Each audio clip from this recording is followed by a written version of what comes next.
Tell me if you've heard this before. A boy's family is killed by monsters, and alongside his black-haired, powerful female friend, swears to get back at those monsters. He joins a team designed to combat them, alongside a more reserved friend and the blonde daughter of royalty, but unexpectedly gains the ability to become one of those monsters, where, after an invasion, that ability is discovered, and his friends back him up, but a figure of authority goes out of their way to prove he's not human. Obviously, I took some liberties there, but the similarities are clear, and that's not meant in a negative way at all. If you have a chance to take what works from one of the greatest anime ever, you gotta do it. Kaiju number 8 has been awesome, and despite everything I just said, these shows feel completely different, and there's many reasons for it, but one stands out in particular. Kaiju number 8 values life. Remember how in episode 10 I said that crying Kafka face was me? Let's bring that back, because in episode 11, that was me again. Between Ichikawa being the one to break formation and say he believes Kafka will be back, and Mina saying he can still fight by her side and that no one views him as the enemy, even Hoshina having the defense force all salute as he's taken away. All these things really hit home. I was so ready to be mad at everyone for turning their backs on the man who just saved their lives last episode, and it never happened, and it was so touching to see all of them support him. It was really bugging me that I couldn't figure out who the blonde dude was when they first showed him. I thought I recognized him, but I just couldn't place it. Then Shinomiya showed up, and I felt like an idiot. Totally forgot that was her dad.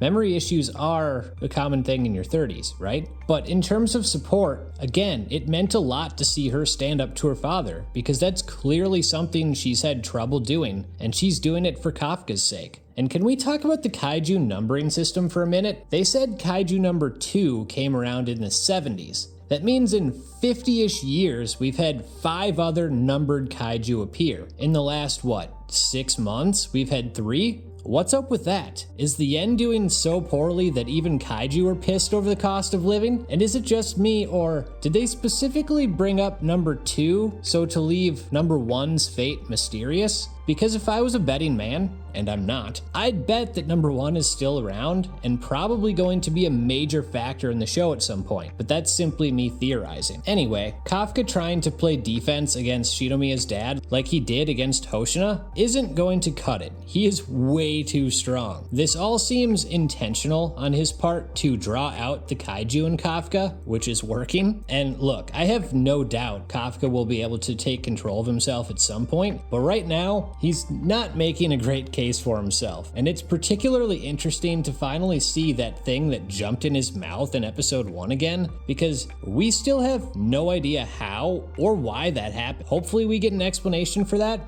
next week, because this show loves to torture you for 7 days, waiting to see what's going to happen next. I can't believe we're already heading for the finale. Shout out to Amuzan Plays 3873, DK and JBS, Saitama 96942, JT Manual, Antimatter 872, Engineer of the Machine, and Jeff Long 5831 for commenting on the last video.